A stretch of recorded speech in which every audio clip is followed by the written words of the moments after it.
JEE mains बिगड़ गया।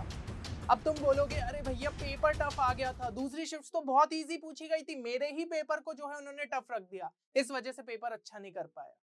ये जो तुम भाई दूसरों पे ब्लेम करने की आदत है ना, इसी ने शायद तुम्हारी जेईई की प्रिपरेशन को यहाँ पे डुबाया। और अगर ये आदत को तुमने अभी भी नहीं बदला, तो ये जो एग्जाम है ना जो तुम्हारे सामने खड़ी है, और एक अच्छी अपॉर्चुनिटी है कि टीयर 1 कॉलेज बिट्स पिलानी जैसे कॉलेज के अंदर एडमिशन मिल सकता है, वो भी तुम्हारे हाथ से चला जाएगा। और इसके लिए भी ऐसा नहीं है कि बहुत तुम्हारे पास टाइम बचा हुआ है, सिर्फ 75 डेज बचे हुए, उसमें भी तुम्हारे बोर्ड के पेपर है, किस तरीके से टाइम चला जाएगा तुम्हें पता भी नहीं चलेगा। लेकिन अगर अभी भी जाग गए, जो कि हर साल कई सारे स्टूडेंट्स रहते हैं जेईई मेंस के फर्स्ट अटेम्प्ट बिगड़ने के बाद इस एग्जाम को फोड़ते हैं, तो तुम अभी भी अगर सीरियस हो जाओगे ना, ये एग्जाम को 75 डेज के अंदर एक अच्छे तरीके से क्रैक कर सकते हो। और मैं हर एक चीज बताऊंगा कि एक्चुअल में तुम्हारा प्लान क्या होना चाहिए, बोर्ड्स की प्रिपरेशन के साथ तुम कैसे बिटसेट क्रैक कर सकते हो। बस एंड तक देखना और उसको इंप्लीमेंट करना, ये नहीं कि वीडियो देख के चले गए फिर वही मौज मस्ती में लग गए। अब ये एक जो आखिरी अपॉर्चुनिटी बची है ना, इसको प्लीज खोना मत। देखो, सबसे पहले तो यहाँ पे एक चीज समझो, लास्ट 75 डेज बचे हैं तुम्हारे पास। हो सकता है कई सारे स्टूडेंट्स तुम में से बहुत ही कम लेवल पे हो यहाँ पे। अभी अगर मैं तुम्हें बिटसेट का पेपर हाथ में दे दूं तो भाई 50 से 100 नंबर ही आएंगे, जहां पे तुम्हें कुछ भी नहीं मिल सकता। लेकिन जो हमारे पास टाइम बचा है उसमें हम जो है थोड़ा थोड़ा इंप्रूवमेंट दिखाएंगे। सबसे पहले 180 तक भी अगर पहुंचे तो एक चांसेस बढ़ जाते हैं कि कोई ना कोई ब्रांच शायद हमें मिल जाए। लास्ट ईयर का कट ऑफ वैसे भी गिरा था।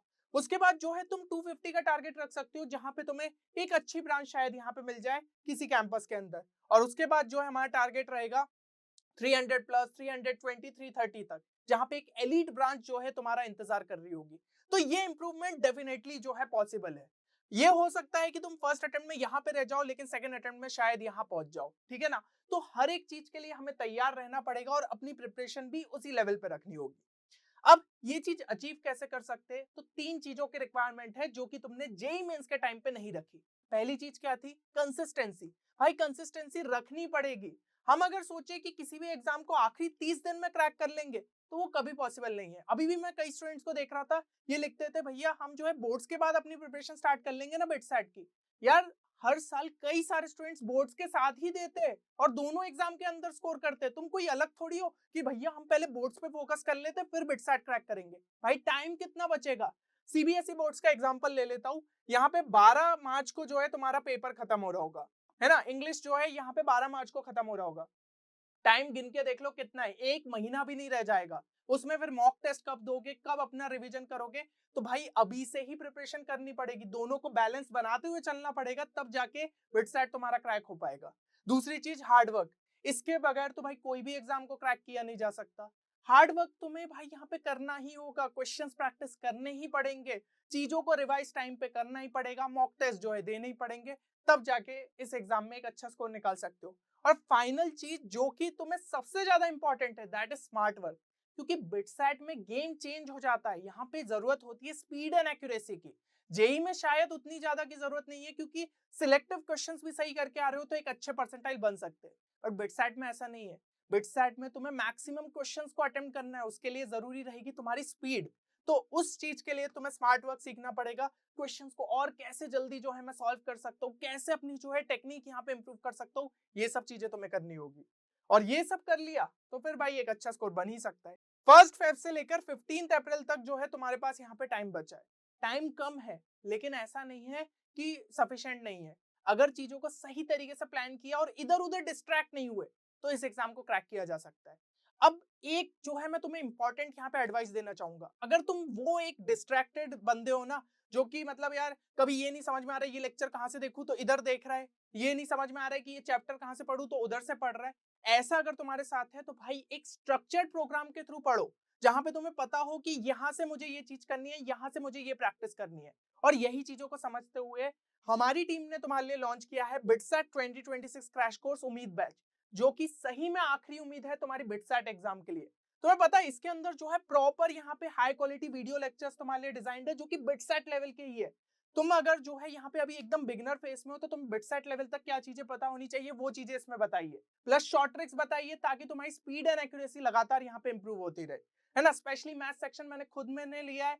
तुमने अगर मेरा एक चैनल जो कि दूसरा है मैथियस विजिट नहीं किया, तो भाई जाके जरूर से देखना, उसकी लिंक मैं डिस्क्रिप्शन में डाल दूंगा। अभी जेई के भाई कमेंट्स पढ़ना तुम समझोगे कि मैथ्स में मेरे जो शॉर्ट ट्रिक्स थी, मैंने जो यहाँ पे उनको चीजें बताई, उसने उन्हें किस तरीके से हेल्प किया है। तो यही सेम चीज जो है मैं तुम्हें बिटसैट में ही बताने वाला हूँ, यहाँ पे भी तुम्हारे लिए बहुत ज्यादा हेल्पफुल रहेगी। बाकी प्रॉब्लम सॉल्विंग के लिए भाई तुम्हें यहाँ पे काफी सारा मटेरियल देखने को मिल जाएगा। प्रॉपर बिटसेट रेलिवेंट क्वेश्चंस तुम प्रैक्टिस कर रहे होंगे, प्लस यहाँ पे जो है तुम्हें रेलिवेंट मॉक टेस्ट मिल जाते विद बोनस क्वेश्चन फीचर। तो भाई प्रॉपर जो है तुम बिटसेट एग्जाम को यहाँ पे अपना टेस्ट कर पाओगे, तुम एक्चुअल में कहाँ पे स्टैंड कर रहे हो, है ना। तो ये सारी चीजें तुम्हें एक कोर्स के अंदर मिल जाती है। अब यहाँ पे तुम्हें कोर्स में एनरोल कैसे करना है, सिंपली हमारी जो वेबसाइट है www.10qchallenge.in, डिस्क्रिप्शन में लिंक मिल जाएगी, उस पे जाके जो है कोर्स में एनरोल कर सकते हो। कोई भी क्वेरी है ना तो गिवन नंबर पे जो है हमारी टीम को यहाँ पे कॉल भी कर सकते हो। अब यहाँ पे जो तुम्हारे पास टाइम बचा है 75 डेज का, उसमें सबसे पहले तो ये चीज समझो कि भाई जेईई मेंस का जो फर्स्ट अटेम्प्ट है वो तुम्हारा यहाँ पे खत्म हो चुका है। अब तुम्हें लग रहा होगा ठीक है भाई पूरा टाइम अब मेरे लिए बिटसैट के लिए, नहीं यार, जो क्लास 12 के स्टूडेंट्स हैं उनको अभी भाई बोर्ड के साथ भी जो है डील करना है। अब यहाँ पे कई स्टूडेंट्स को लगता है यार बोर्ड फालतू में आ गया, मेरा पूरा टाइम उसी में चला जाएगा और मैं बिटसैट क्रैक नहीं कर पाऊंगा। पर यही तो गलती कर रहे हो, बोर्ड्स के ही टाइम को यूटिलाइज कर सकते हो तुम बिटसैट क्रैक करने के लिए। कैसे? इसमें जो तुम भाई क्लास 12 का यहाँ पे सिलेबस है उसको प्रॉपर जो है बिटसैट के साथ अलाइन कर लो, बिटसैट की भी साथ ही साथ उसके साथ जो है तैयारी कर लो, तो दोनों एग्जाम में एक अच्छा परफॉर्मेंस दे सकते हो। सिंपली तुम्हें क्या करना होगा, एनसीईआरटी तो भाई बहुत अच्छे से पढ़ोगे ही बोर्ड्स के लिए, है ना, ऑब्वियसली, क्योंकि भाई अगर स्कोर निकालना है तो एनसीईआरटी ही तुम्हारे लिए यहाँ पे सबसे बड़ा टूल रहेगी। प्लस जो है पीवाईक्यूज तुम बोर्ड्स के लिए जो है प्रैक्टिस कर रहे होंगे। अब इसके अलावा थोड़ा सा एक्स्ट्रा टाइम निकालते हुए एक चीज तुम्हें ये करनी है, रेफरेंस बुक्स को एक बार जो है देख लिया कि एनसीईआरटी के बाहर जो चीजें दी है वो भी तुम्हें थोड़ा सा यहाँ पे समझ में आ जाए, है ना। ये चीजें तुमने कर ली, कुछ भी कोई नया कॉन्सेप्ट है उसको ढूंढ लिया, और स्पेशली उन चैप्टर्स पे ज्यादा फोकस कर लेना जो कि तुम्हें लगा कि अभी जेईई मेंस के फर्स्ट अटेम्प्ट के टाइम पे मुझे आते नहीं थे, मैंने प्रैक्टिस नहीं करे थे या फिर क्वेश्चंस नहीं बने, तो ऐसे चैप्टर्स पे और थोड़ा सा एक्स्ट्रा फोकस कर लेना। तो भाई बोर्ड्स के साथ वो भी तुम्हारे जो है अच्छे तरीके से यहाँ पे तैयार हो जाएंगे। अब ये स्ट्रेटजी कब हम जो है बोर्ड्स के टाइम पे फॉलो कर रहे होंगे, ड्रॉपर्स का जो है बोर्ड एग्जाम रहेगा नहीं, तो सबसे बेस्ट ये है कि तुम्हारे जो क्लास 12 के तुम्हें ऐसे चैप्टर्स लगे जो कि वीक रह गए, जिन्होंने जेईई मेंस में तुम्हें काफी ज्यादा परेशान किया, उनको अच्छे तरीके से यहाँ पे कंप्लीट कर लो ना, उनके जो है और ज्यादा क्वेश्चंस प्रैक्टिस करो ताकि तुम इनमें बेटर हो जाओ। क्योंकि क्लास 12 लगभग जो है 50% रहता है, और अगर तुमने यहाँ पे स्ट्रॉन्ग कर लिया तो आधा काम तुम्हारा यहाँ पे हो जाएगा। अब यहाँ पे हम बात करते हैं 12th मार्च से लेकर 30th मार्च, उसके अंदर हमें क्या करना रहेगा। तो उसके अंदर जो स्टूडेंट्स यहाँ पे क्लास 12 की एग्जाम से खत्म होंगे, क्लास 11 के चैप्टर्स तुम्हें यहाँ पे रिवाइज करने होंगे। अब थ्योरी के लिए तुम ऐसा कर सकते हो, फिजिक्स में एससीबी या फिर एनसीईआरटी जो है देख ली, एनसीईआरटी स्पेसिफिकली उन चैप्टर्स के लिए जो थ्योरेटिकल है ना, बाकी जो है एससीबी यहाँ पे उठा के देख सकते हो। केमिस्ट्री में जो है एनसीईआरटी अच्छे से कर ली, और मैथ्स में अरियंत या फिर जो है तुम साथ ही साथ एनसीईआरटी कुछ इजी चैप्टर्स के लिए देख सकते हो, जैसे सेट्स एंड रिलेशन हो गया, लीनियर प्रोग्रामिंग प्रॉब्लम्स, तो उसके लिए भाई इतनी बड़ी बुक को उठाने की जरूरत नहीं है। बाकी जो थोड़े अच्छे कैलकुलस हो गया, अलजेब्रा हो गया, उसके लिए अरिहंत बुक को जो है तुम यहाँ पे रेफर कर सकते हो, तो इससे जो है तुम्हारी थ्योरी अच्छे लेवल पे जो है कंप्लीट हो जाएगी। अब अगर हम यहाँ पे देखें कि क्लास 11 के चैप्टर्स क्या उतने कम टाइम के अंदर कंप्लीट करना पॉसिबल है? नहीं, बहुत कम टाइम पड़ेगा, है ना, लगभग सिर्फ 20 दिन हमारे पास रहेंगे। तो बेटर ये रहेगा कि हम चैप्टर्स को 3 कैटेगरी में डिवाइड कर ले, ठीक है, 3 कैटेगरी में डिवाइड कर ले। जो बिल्कुल अच्छे नहीं है, जो चैप्टर्स कभी देखे ही नहीं, क्योंकि बहुत ही कम ऐसे चैप्टर्स होंगे जो आपने नहीं देख पाए हो, वो आपके बैकलॉग रह गए हो क्लास 11 में, बस वही चैप्टर्स यहाँ पे ऐसे होंगे। तो उसमें क्या कर सकते हो, थ्योरी में थोड़ा सा टाइम ज्यादा दे दिया, क्वेश्चन में थोड़ा कम टाइम दिया, तो एटलीस्ट एक मॉडरेट लेवल पे तो तैयार हो जाएंगे। फिर जो एवरेज वाले आपके चैप्टर से देखा है पर भाई कॉन्फिडेंट नहीं है, ठीक है ना, तो ऐसे में थ्योरी जो है 50% दे दो और भाई क्वेश्चंस के लिए 50% दे दो। और जो चैप्टर्स अच्छे से आते हैं, जो कि आपके मेरे हिसाब से मेजोरिटी में यहाँ पे लाए करेंगे, क्योंकि क्लास 11 के तो कई बार जो है अपना यहाँ पे रिवीजन हो जाता है ना, तो थोड़े ठीक ठाक लेवल पे होंगे। अगर कॉन्फिडेंट हो तो भाई थ्योरी में 20% और क्वेश्चंस में जो है 80% दे दो। और मैं फिर से यही चीज कहूंगा, जिनके भाई इसमें जो है अच्छे अमाउंट ऑफ चैप्टर्स नहीं आ रहे, उनके पास सही में कम टाइम बचा है, तो ऐसे में भाई स्ट्रक्चर्ड तरीके से ही पढ़ना पड़ेगा आपको, क्रैश कोर्स या फिर ऐसे कोई रिसोर्स उठाने पड़ेंगे जो कि आपको अच्छे तरीके से यहाँ पे कंप्लीट कर पाए चीजें। क्योंकि जिस तरीके से आपका जेईई मेंस यहाँ पे अच्छा नहीं गया, ऐसे ही फिर बिटसैट में भी आपको प्रॉब्लम फेस करनी पड़ सकती है, तो थोड़ा सा जो है स्मार्टली यहाँ पे वर्क करना पड़ेगा। अब यहाँ पे जो है हम कुछ अदर चीजों की बात कर लेते जो कि आपको साथ ही साथ करना है। तो भाई देखो, क्लास 11 के इस पे तो फोकस कर रहे होंगे, आप एक काम करो कि भाई 8 से 9 घंटे जो है आपने अपने उन चैप्टर्स पे, क्लास 11 के चैप्टर्स पे वर्क किया। इसके अलावा भाई जो अभी अपन ने क्लास 12 का देखा था ना बोर्ड्स के टाइम पे, तो थोड़ा बहुत जो है हमें यहाँ पे थ्योरी तो ऑलरेडी अच्छे तरीके से पता है, तो 2 से 3 घंटे लगाते हुए क्वेश्चंस एक्स्ट्रा प्रैक्टिस कर लो, जिसमें आप एनसीईआरटी एक्सट्रैक्ट क्वेश्चंस फिजिक्स के लिए देख सकते हो, केमिस्ट्री के लिए भी सेम एंड मैथ्स के लिए भी सेम।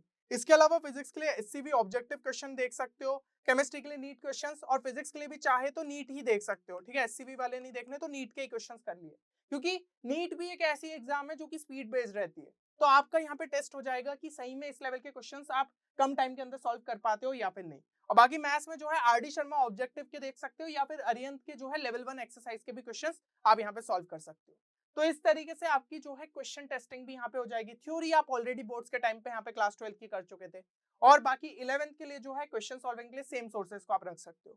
इसके अलावा क्या करना है, ठीक है, इसके अलावा जो है एलआरएन इंग्लिश के भी आपको क्वेश्चंस प्रैक्टिस करने होंगे, तो कम से कम जो है 30 मिनट आप लॉजिकल रीजनिंग को दो और 30 मिनट जो है इंग्लिश को दे दो। इस तरीके से 1 घंटा आप डेडिकेट कर दीजिए। एलआर के लिए जो है एनटीएससी के पीवाईक्यूज लगा सकते हो, किसके, मेंटल एबिलिटी टेस्ट वाला जो सेक्शन होता है ना, मैथ सेक्शन, उसके आप पीवाईक्यूज यहाँ पे प्रैक्टिस कर सकते हो। सर्च करोगे तो मिल जाएंगे आपको, कहीं ना कहीं यहाँ पे पीडीएफ मिल जाएगी। और बाकी यहाँ पे मॉडर्न अप्रोच टू वर्बल और नॉन वर्बल रीजनिंग, एक आर.एस. अग्रवाल वाली जो बुक आती है, उसको आप यहाँ पे चेक कर सकते हो। इसके थ्रू भी जो है आपके एक्स्ट्रा क्वेश्चंस यहाँ पे प्रैक्टिस हो जाएंगे। इंग्लिश में अगर मैं बात करूँ तो भाई रोज की एक आदत रखो, इंग्लिश न्यूज़पेपर पढ़ना है, थोड़ा सा रिफ्रेश भी हो जाओगे और आपकी स्पीड रीडिंग होगी। आपको जो है यहाँ पे रीडिंग स्पीड अच्छी चाहिए, क्योंकि रीडिंग कॉम्प्रिहेंशन पूछा जाता है, प्लस यहाँ पे जो क्वेश्चंस रहते हैं उनको भी स्पीड आपकी जो है जल्दी पढ़ने की आदत लगेगी, तो ये आपको हेल्प करेगा फिजिक्स केमिस्ट्री मैथ्स में भी कि आप क्वेश्चन को फटाफट जो है यहाँ पे ट्रैक कर पा रहे हो, है ना। तो इस एक्टिविटी से आपको इसमें भी हेल्प मिलेगी। और बाकी ग्रामर के लिए आप हाई स्कूल रेनन मार्टिन की जो आपकी बुक रहती है उसके थ्रू जो है रूल्स यहाँ पे रिवाइज कर सकते हो, क्वेश्चंस प्रैक्टिस कर सकते हो। बाकी जो बोर्ड के पेपर रहते हैं ना अपने क्लास 10 के ही मान लो, उसमें आपका रीडिंग कॉम्प्रिहेंशन ग्रामर ये वाले क्वेश्चंस पूछे जाते, उसी लेवल के जो है बिटसेट में देखने को मिलते हैं, तो ये भी आपका रिवाइज हो जाएगा।